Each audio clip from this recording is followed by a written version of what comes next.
All right, so you wanted to unpack some of these early Gladiator 2 reviews, and we've got some good stuff here. A piece from Games Radar Plus, written by Kelechi Ahonolo, and then a YouTube review from Dan Murrell. Yeah, two really interesting perspectives, I think, on this highly anticipated sequel. For sure. Like Gladiator was such a phenomenon, so any sequel is kind of facing a monumental challenge, trying to live up to that legacy. Absolutely, and I think the Games Radar Plus review kind of kicks off on that note with a measured but positive take, Yeah. calling it a rousing spectacle Yeah. and praising Denzel Washington's performance, saying he's on top form, but also acknowledging that it doesn't quite reach the heights of the original. Which is understandable, it's almost impossible to replicate the impact of a film like Gladiator. But the review draws a really interesting parallel with Furiosa, Mad Max, Fury Road. Furiosa, a Mad Max story, and how both of these sequels are trying to carve out their own identity Right. within these established worlds. Right, and I think that raises a really interesting question for all of us watching these. Like, how do you follow up a classic? Do you aim for like a direct continuation, or do you try and forge something new? Yeah, Gladiator 2 seems to be trying to do a bit of both. At least based on the game's radar review, they highlight these impressive action sequences, gladiators fighting rhinos and baboons, even a shark-infested coliseum. Oh, wow. They even mention Ridley Scott's strength as a visual storyteller, which he's obviously renowned for. Right, he's incredible. Visually, his films are always stunning. But even with those epic visuals, the reviewer points out that the storyline feels a bit uneven, specifically mentioning an underdeveloped subplot, with Lucilla, who was played by Connie Nielsen in the original, and the rushed rise of the two new emperors. Interesting. Yeah, and maybe that unevenness is reflected in the score as well. The review notes that while the music isn't bad, it lacks the emotional depth and power of Hans Zimmer's work on the original Gladiator. Yeah, it's such a reminder of how crucial the music is to the emotional impact of a film. Even if everything else is top-notch, if the score is weak, it can really take away from the whole experience. For sure. Music is such a powerful storytelling tool. It can elevate a scene, heighten tension, evoke emotions in ways that dialogue and visuals just can't sometimes. Absolutely. hmm So, okay, we've got a rousing spectacle with some potential story issues, a score that doesn't quite hit the mark. What about the performances? Well, the Games Radar Plus reviewer is very enthusiastic about Denzel Washington, calls him a Washington win, which I'd have to agree with. He's just Yeah. an incredible actor, and it sounds like he's bringing his A game to this role. Yeah, I mean, you can never go wrong with Denzel Washington. Yeah. Let's move on to Dan Murrell's YouTube review. He starts off by admitting something kind of interesting. He says he wasn't as blown away by the original Gladiator as many people were. Which is interesting. It's a valid perspective, right? And not everyone has to love the same films, Hey, especially one as iconic as Gladiator. exactly, and it's actually really helpful to have that contrasting viewpoint. As we dive into the sequel, so knowing that Murrell wasn't as attached to the original, his take on the sequel story is especially interesting. He found it somewhat scattered, felt like some parts might have been cut for time, and he wasn't overly impressed with the two new emperors, saying they were lacking in comparison to Joaquin Phoenix's Commodus. Mm. Yeah, so that echoes some of the concerns from the Games Radar Plus review about the underdeveloped subplots and the rushed pacing. Makes you wonder if the film might have benefited from leaning less on the legacy of Maximus and instead exploring the current state of Rome in a bit more detail. Yeah, and Murrell even suggests that. The film might have been better if it had focused on a completely different gladiator, allowing for like a fresh perspective, and avoiding those direct comparisons to Maximus. That's an interesting thought. It's a tough balance for sequels, right? Honoring the original while also forging a new path. Yeah, but even with those story concerns, Murrell did have a lot of praise for the action sequences, calling them even better than those in the original, attributing that to the advancements in filmmaking technology Yeah. since the first film. Yeah. And knowing Ridley Scott's track record, that's not too surprising. He's always been a visionary director. And with the technology available today, he can really push the boundaries of what's possible on screen. And it sounds like he's doing just that.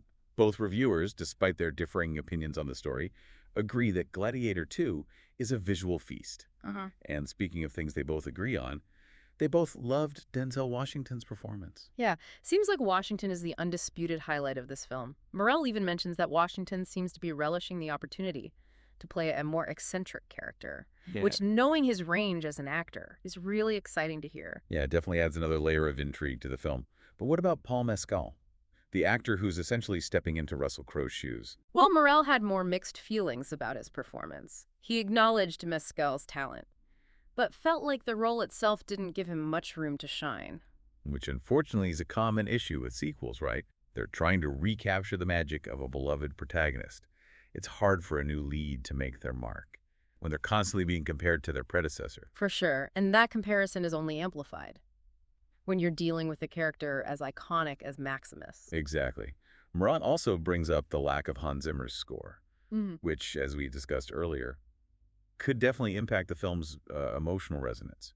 He acknowledges that the replacement composer did a decent job, but it just doesn't have that same epic grandeur as the original. Right, it's another common challenge for sequels, isn't it? How do you capture the essence of the original without simply copying it? It's a delicate balance. So it seems like we've got kind of a mixed bag here. Yeah. Stunning visuals, captivating performance from Denzel Washington, but some potential shortcomings in the story. Maybe a lack of emotional depth. And that missing Hans Zimmer magic, which is a shame. But it's important to remember these are just two reviews, two perspectives on a film that millions will ultimately see and form their own opinions on. Exactly. And that's what makes this deep dive so interesting, right? We're getting these early glimpses into the film, hearing what the critics are saying.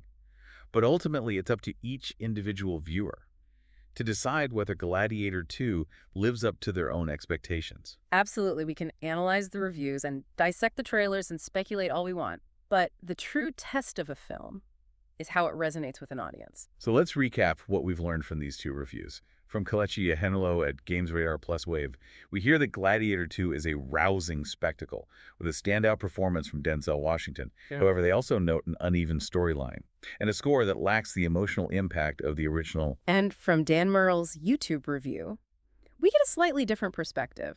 He wasn't as enamored with the original Gladiator, as many were, and he found the sequel story to be somewhat scattered. However, he was very impressed with the action sequences, and like the Games Radar Plus reviewer, was blown away by Denzel Washington. So we have two distinct perspectives, both highlighting the film's visual strengths and Washington's performance, but also raising some concerns about the story. Which begs the question, what does this mean for you, the listener? How do you weigh these contrasting opinions? That's a great question. We've provided you with the information, the analysis, the different perspectives. Now it's up to you to decide what resonates with you. Exactly. Do you prioritize spectacle and star power?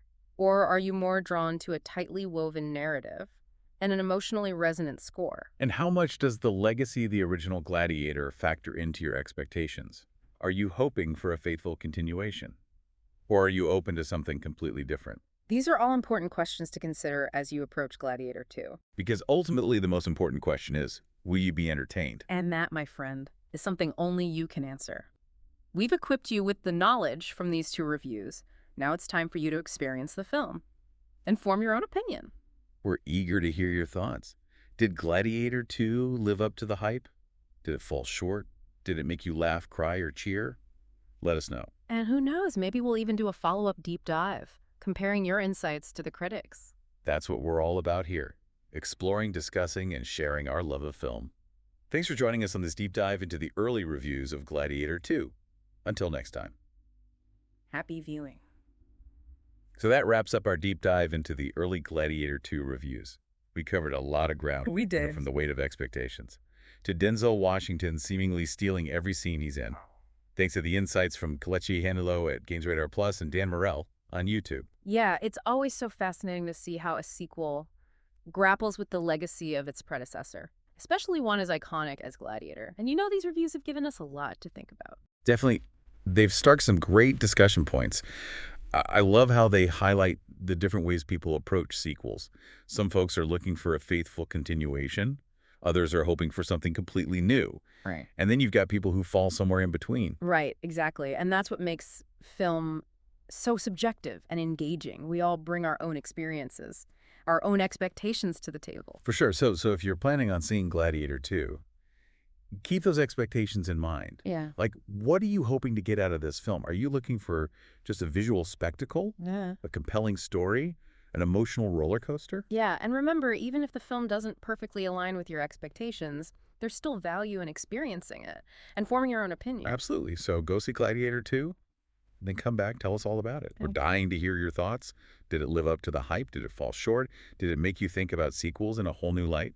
And who knows, maybe we'll even do a follow-up deep dive, comparing your insights to the critics. That's what we're all about here on The Deep Dive, exploring ideas, sharing perspectives, engaging and thoughtful conversations. Thanks for joining us on this journey into the world of ancient Rome, cinematic spectacle, and the enduring legacy of Gladiator. Until next time, happy viewing.